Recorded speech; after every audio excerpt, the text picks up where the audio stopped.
Get out of my house right now!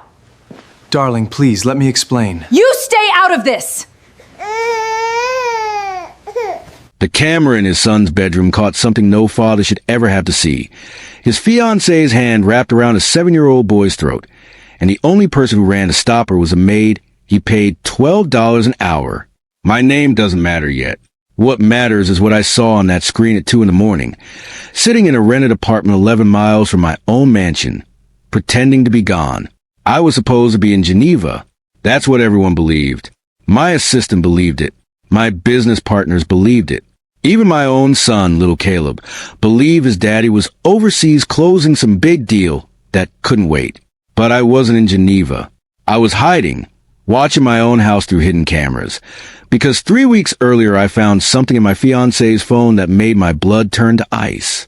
If you're watching this, tell me in the comments where you're tuning in from and what time it is right now for you. And if stories like this move you, hit subscribe, smash that like button, and share it with someone who still believes in loyalty. You're going to need to remember that word, loyalty, because this story is about to test what that word really means. Let me take you back to the beginning. My name is Grant Hale. I built a shipping and logistics company from nothing, starting with 1 truck in Chicago when I was 24. By the time I turned 41, I had 800 trucks for warehouses and more money than most people see in 10 lifetimes. I lived in a gated estate outside Los Angeles, the kind of house with a driveway longer than most people's streets. But money never fixed the hole in my chest. My wife, Caleb's mother, died when he was 3. Cancer took her fast, faster than the doctors expected, faster than my heart could accept. One day she was laughing in the kitchen, and 6 months later I was standing over a grave holding a toddler who kept asking where mommy went. For 4 years, it was just me and Caleb.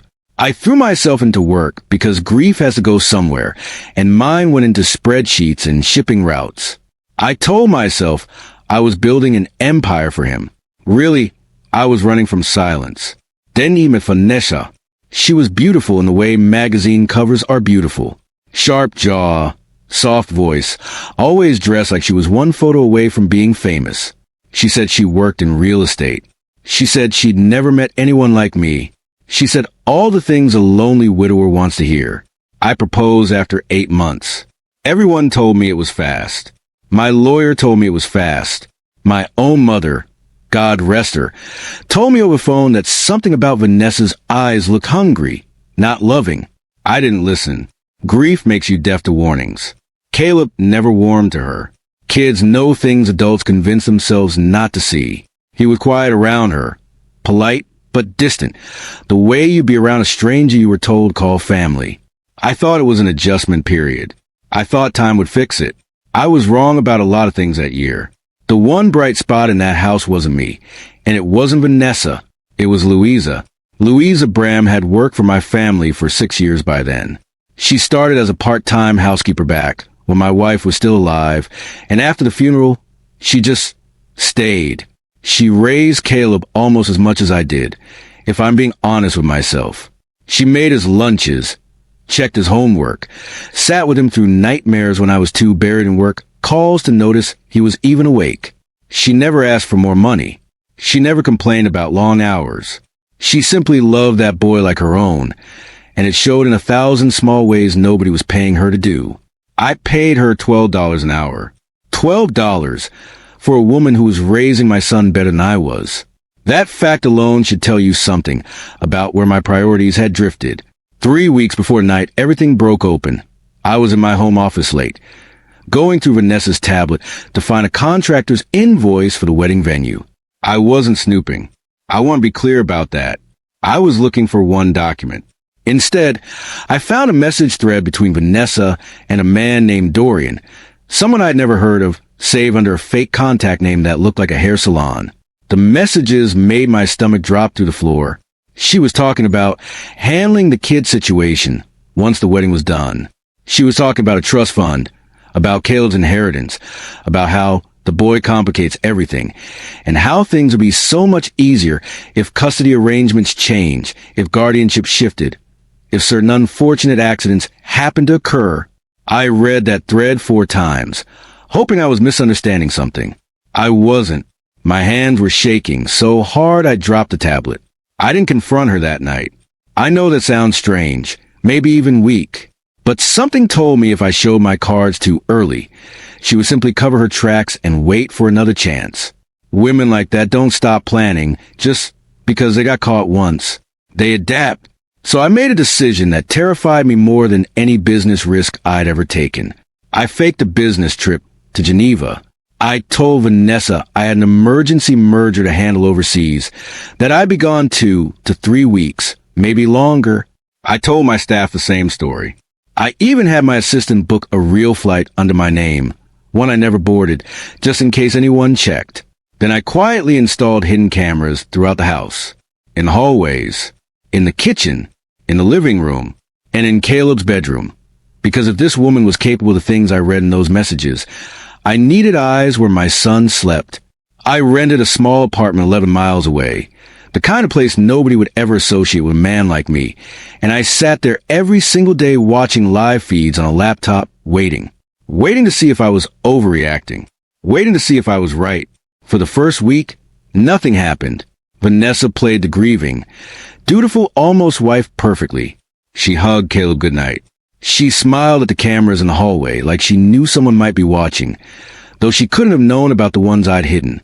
I started to wonder if I'd read too much into a cruel joke, a dark conversation that meant nothing.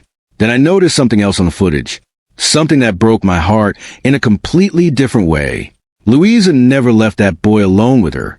Every single time Vanessa asked Caleb to go somewhere private, to his room, to the pool house, to the garden, Louisa appeared moments later with some excuse, a snack, a forgotten chore, a question about his homework. She inserted herself between them again and again, so smoothly it looked like coincidence. It wasn't coincidence. I watched hours of footage, and I began to understand that Louisa had noticed something was wrong long before I found those messages. She'd been protecting my son silently, without pay, without recognition, without me even knowing she suspected anything. I sat in that rented apartment and cried like I hadn't cried since my wife's funeral. Not because of Vanessa's cruelty, because of Louisa's quiet, unpaid, unnoticed love.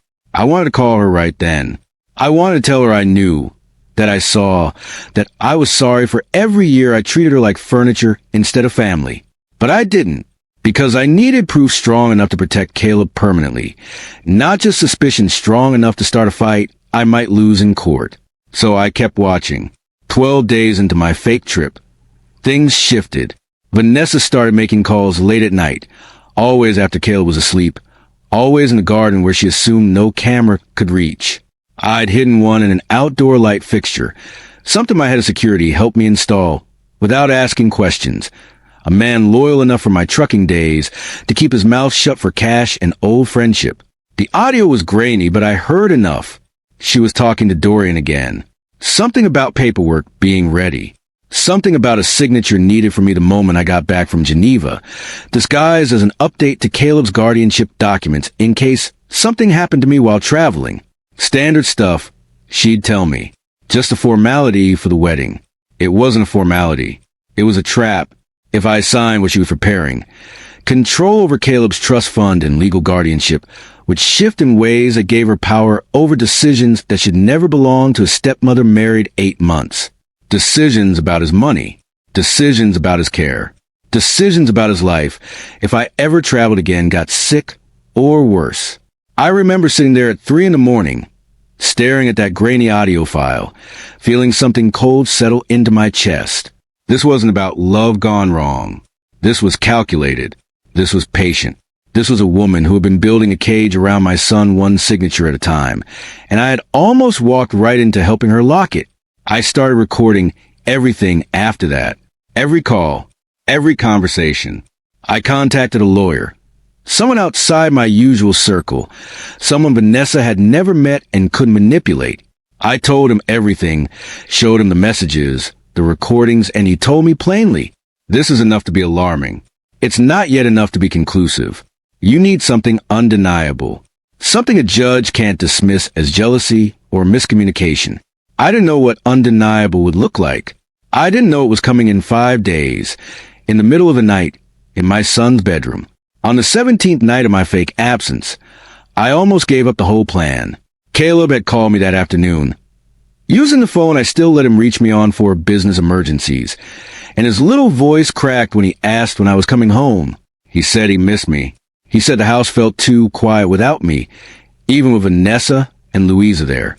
He said he had a bad dream about Mommy again, and he wanted his daddy, not Vanessa's forced smiles, not anyone else's comfort. I nearly broke the entire plan right there. I nearly drove home, walked through that door, and grabbed my son into my arms. Consequences be damned.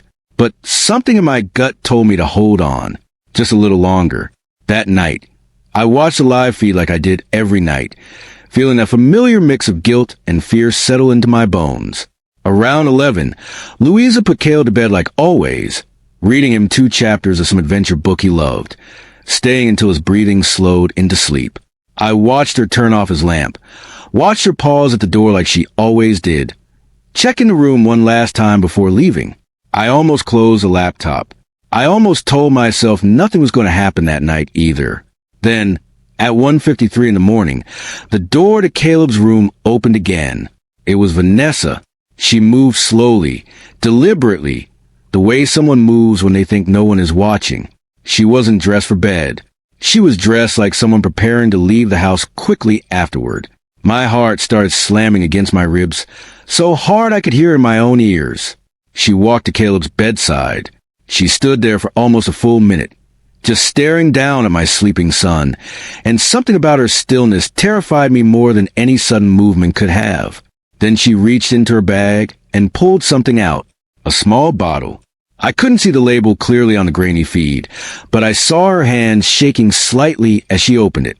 I was already moving, already grabbing my car keys, already screaming into my phone at the security guard I trusted, telling him to get to the house now, telling him someone needed to call the police, telling him my son was in danger. But 11 miles is 11 miles.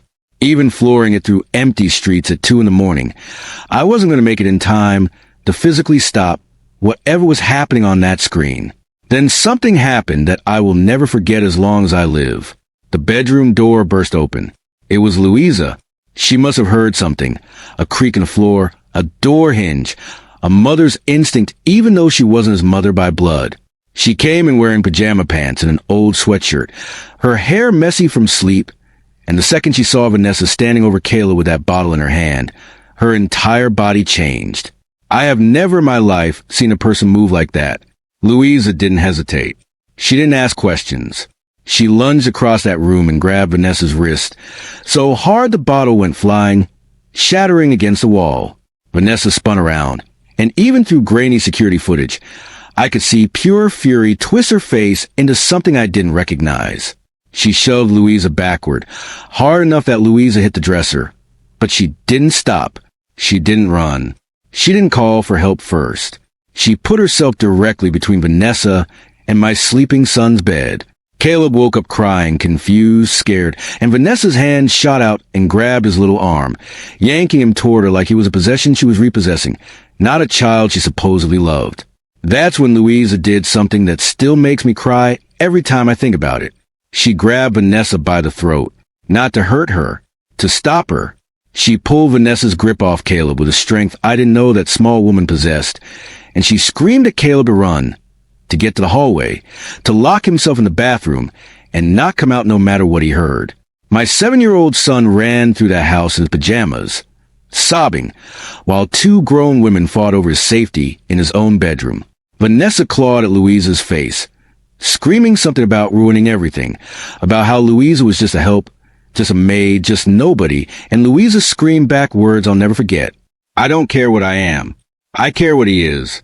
He's a little boy, and you don't touch him. The fight lasted maybe 90 seconds in real time, though it felt like 90 years watching unfold from 11 miles away. My foot pressed to the floor of my car, running red lights, praying I wouldn't be too late. I got there as police sirens were already pulling into my driveway. My security guard had called him the second I told him what I saw. When I burst in my own front door, I found chaos. Vanessa was sitting on my living room floor, restrained by an officer, screaming that this was all a misunderstanding, that Louisa attacked her, that she was defending herself. Louisa was sitting on the stairs, holding Caleb so tight against her chest that her arms were shaking, blood trickling from 3 long scratch marks down her cheek, her lips split and swelling. And Caleb was sobbing into her shoulder, repeating the same words over and over. "Don't let her take me. Don't let her take me." Not talking about Vanessa taking him somewhere physically. Talking about something deeper. Something a 7-year-old shouldn't have the vocabulary for, but somehow understood anyway. Don't let her take my safety. Don't let her take the only home I have left. I ran to them, dropped to my knees in front of the stairs, and for the first time in years, I let my son see me cry. "I'm here," I kept saying. "Daddy's here. I'm not gone.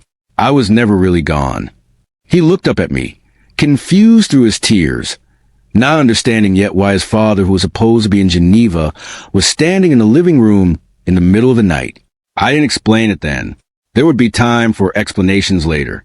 Right then, all that mattered was holding him and making sure Louisa knew, right in that moment, before anything else happened, that I saw everything.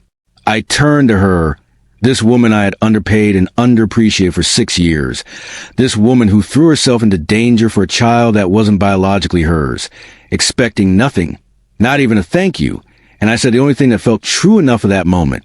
"You saved him. You saved my son's life," and I saw the whole thing.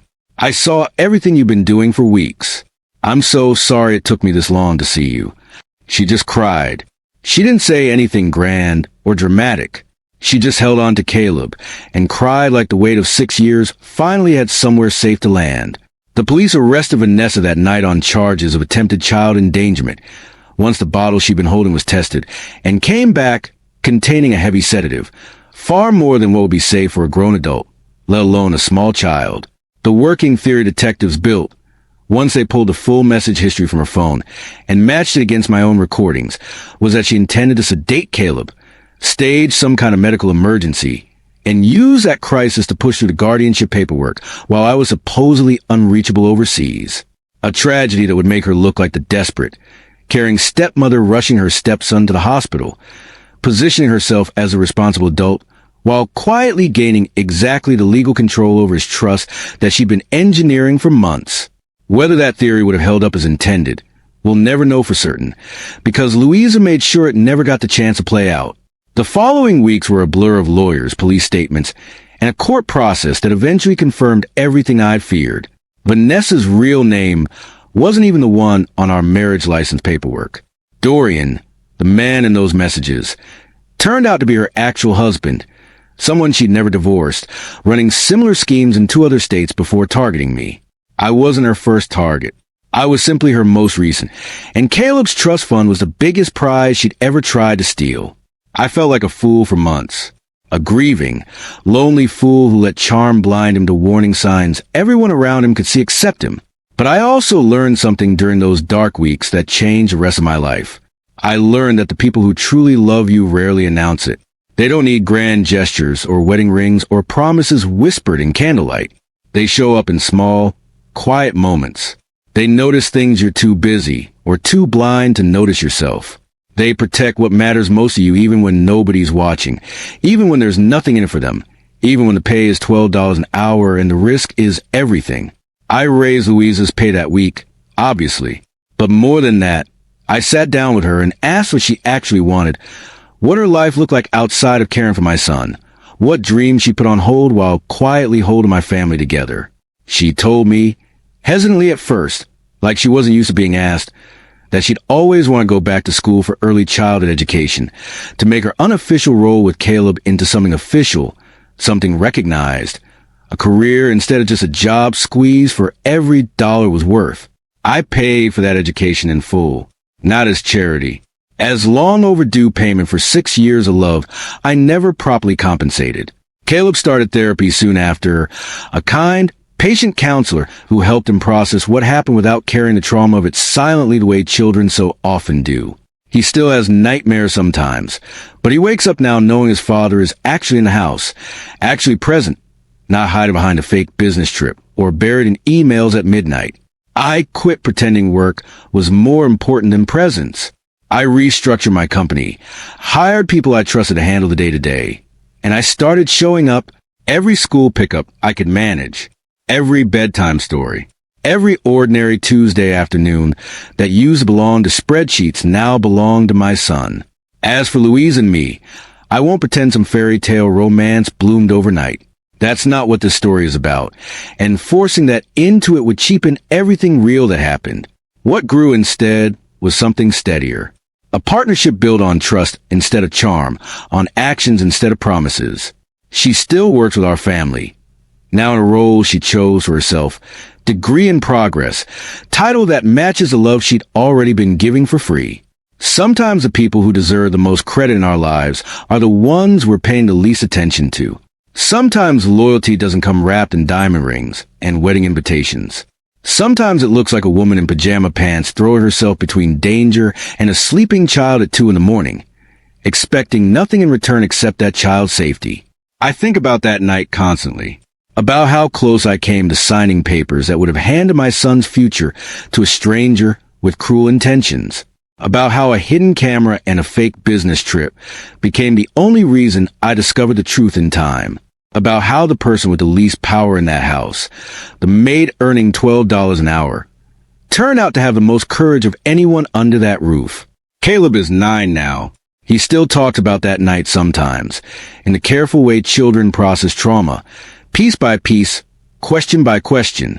He knows Vanessa is gone and never coming back. He knows Louisa protected him because she loves him, not because anyone paid her enough to deserve that kind of bravery.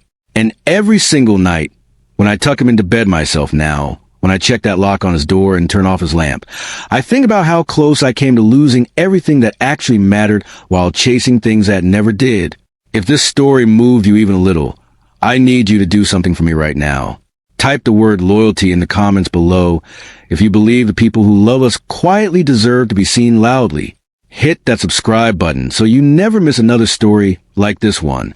Share this with someone who needs a reminder that real love shows up when nobody's watching.